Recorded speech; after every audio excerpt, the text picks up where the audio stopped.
Assalamu alaikum.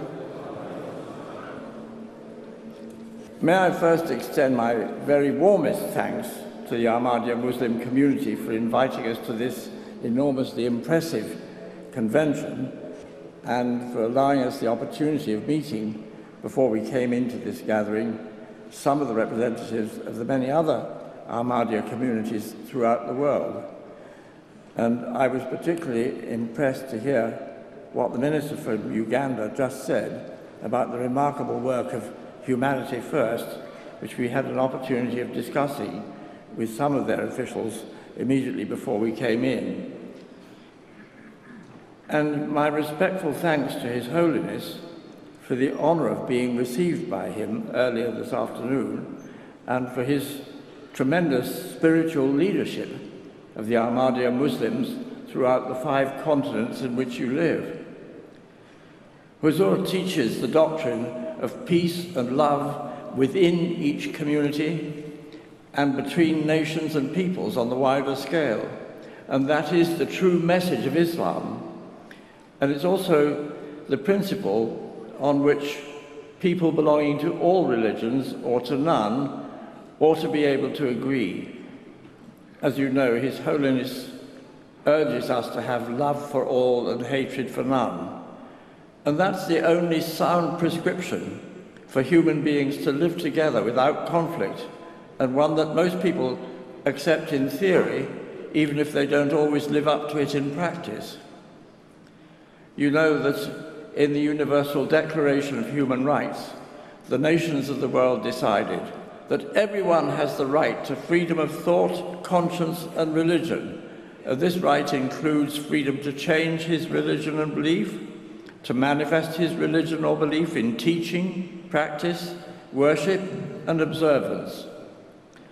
But in many of the countries where Ahmadis live, as a result of the perverted ideology of Qutb and Maududi, these freedoms have been eroded and in some cases virtually extinguished, as I saw during my period of office as chairman of the Human Rights Parliamentary Group between 1976 and 1997, and since then as vice chair of that group.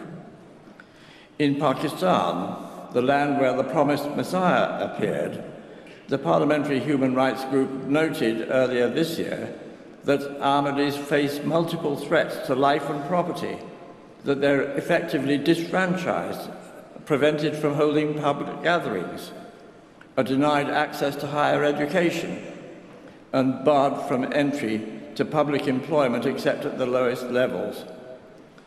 On top of the infamous blasphemy laws, which are a constant threat to the community, a law against apostasy has been proposed, which would make the death penalty mandatory for any person over the age of 18 becoming an Ahmadi. In Bangladesh, mobs incited to hatred and violence by fanatics have attacked Ahmadi mosques and murdered individual Ahmadis.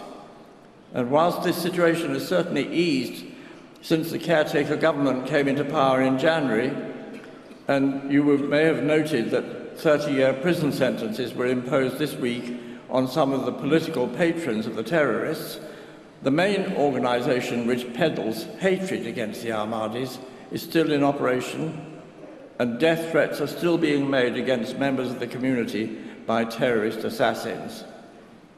In Indonesia, the houses of 130 Ahmadis were destroyed in an arson attack, and they're having to live in a communal dormitory for their own safety. The governor of the province where this happened urges the victims to leave the country. No steps have been taken to curb the activities of the foreign bigots who come to Indonesia to stir up hatred and violence.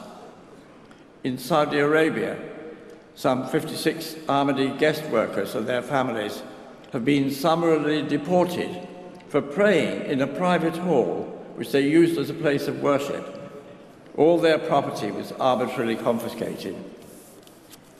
How sad and how perverse that although Ahmadis are actively involved in charitable works wherever they live, including here in the United Kingdom, the societies in a few countries spurn the contribution which they could make, and there are too few human rights defenders to counter the harsh voices of the bigots. What does our government do about these violations of human rights? They always say that they raise them with the governments concerned, and sometimes that we make representations together with our EU partners. But judging from the results, these measures haven't been effective.